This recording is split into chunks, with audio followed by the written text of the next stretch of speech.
My name is Mary, and I'm expecting my first baby with my husband. This is the first grandchild in the family, in-laws, and they said that if the baby's a boy then we'll give him my father-in-law's name. He's dead due to cancer. I had no problem with that. This happened before we found out the gender of the baby. My husband and his family had me do things like attend prayers and do other rituals before the reveal at the doctor's. I didn't like that but went with it to keep the peace. Our appointment came, and it turned out to be a girl. My husband cried in the car, then turned his phone off to hide from his family, then finally told them. His mom and the others made their frustration and disappointment clear, which bothered me cause my daughter deserves to be celebrated, but they ghosted me for days, then started coming over and visiting, constantly referring to my daughter as my son, claiming the results were false and basically pretending it's a boy. I had severe fights with them after they refused to stop it. And my husband sided with them despite seeing how wrong and unreasonable what they were doing was. We didn't speak for a while. Sister-in-law called to apologize, then informed me she arranged for a baby shower for me. I was so excited and happy. But when I arrived I saw blue balloons, blue cake with father-in-law's name / decorations around. I was so confused I had to sit down. Sister-in-law explained they were still hoping the gender results are false and it's a boy. I looked at my husband and he agreed with her. I lost my temper and yelled at them all, calling them delusionals and telling them to stop treating my daughter like she's unwanted and act like she doesn't exist by throwing a party for their imaginary grandson. Mother-in-law broke down crying. I took my bag and walked out immediately. They started yelling and my husband followed me outside and started arguing about how I insulted his family and his dad's memory by acting like that. I told him to wake up and see the insanity in his family's behavior. He said they needed time to process the fact that it's a girl not a boy as they expected, and insisted I play along and they'll soon get over it. I said absolutely not and demanded he take me home. He said no, so I called an Uber and left. He was fuming. He called 15 times, then texted that he won't be coming home till I get my ass over and apologize for ruining everything and accusing them of being mentally unstable. I haven't responded yet. He's constantly pressuring me to get right with his family before we even talk about anything else. I was dating my boyfriend for 2 years. We didn't live together but lived on the same street, and I was always over at his place. We each had kids from a previous relationship, so I wanted to take the whole living together thing slowly. But we were together all the time and I just maintained my own residence. He commuted for work, and I knew his department got a new secretary. She was younger and married and had recently had a baby. I knew they were work buddies, and I even bought a birthday gift for him to give to her. After about a year, she moved to another state. My boyfriend and I decided to move in together, and we lived together for a year when I found out that he and that secretary had some type of non-physical but still romantic relationship while they were working together. And that is why she ended up leaving, because they both realized it was not appropriate. I stumbled on old emails between them that were strange, calling each other pet names. He was calling her baby and sweetie in work emails, telling each other that they couldn't wait to see each other at work, meeting up in the cafeteria for coffee every day. He told her he loved her. She lamented that she couldn't stop thinking about him while at home. They had little quarrels. I also realized that he was still Facebook friends with her. We talked a lot about this, and he said he was just so unhappy at work at the time and unhappy with our relationship because we didn't live together, that he was vulnerable to attention from a beautiful woman. He said it never became physical, but they were very emotionally entangled at the time for many months. I had no idea at all. He said together they decided the best thing was for her to accept another job offer, which he helped her get. He's very remorseful sometimes. Other times he will tell me that it's partially my fault because I rarely stayed over. I was doing everything for him to help him out because I knew how busy he was and how stressful life was for him back then. He will also try to tell me I was too cold. I've tried to move past this. I told him he needed to delete her from Facebook, and he did. It's been over a year since I found out, but I still feel so much hurt and anger if I think about it, or if something triggers me. Even something as stupid as a movie where the man is hooking up with his secretary. It's been over a year of anger, fighting, hurt and drama.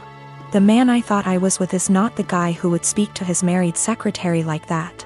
Should I just give up? I'm tired of feeling this way. I am the oldest daughter of 4 children.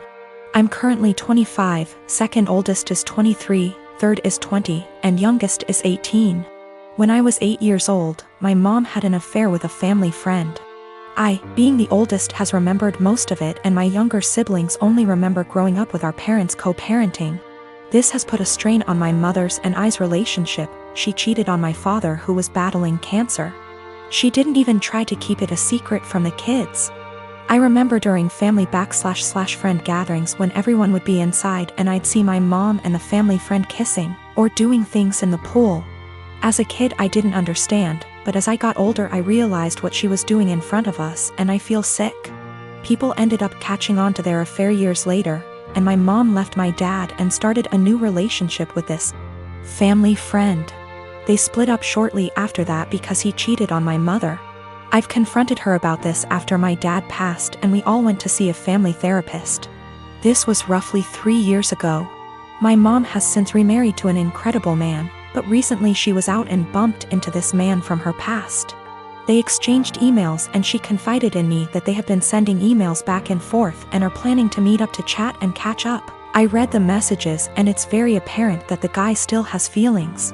While my mom is trying to make it seem like she's just catching up with an old co-worker. But I know my mother, and I know she is still slightly infatuated with this man, and flattered that he still wants her.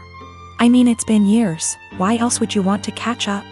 My new stepdad knows about her past, and while he doesn't agree with it, it's been years, he wasn't in her life yet.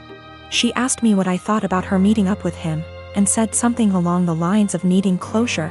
She asked for my honest opinion about the matter, and I told her, to be honest Mom, you dealing with this guy in the past ruined yours and Daddy's marriage, and you guys had 4 kids. Why you think it wouldn't ruin this one, but why don't you stop being and stop thinking with your and delete this guy's damn email? She cried, said she couldn't believe I just called her and left my house. We haven't spoken for a few days. Today, I got a call from my siblings saying I hurt my mom's feelings and whatever happened between her and Daddy's marriage was between them. I disagree. I had to witness my mom cheating on my father. I watched him die in bed while she was off to God knows where with this man. She asked for my opinion, and my opinion is that she's selfish and who left my dad to die on his own, and she wants to rekindle with this man and possibly cheat on my new stepdad. I am a 45 years old woman, my husband and I have a 15-aunt daughter Kate and a 9-year-old son Sam. My husband has a brother and a 40-year-old sister, Eva.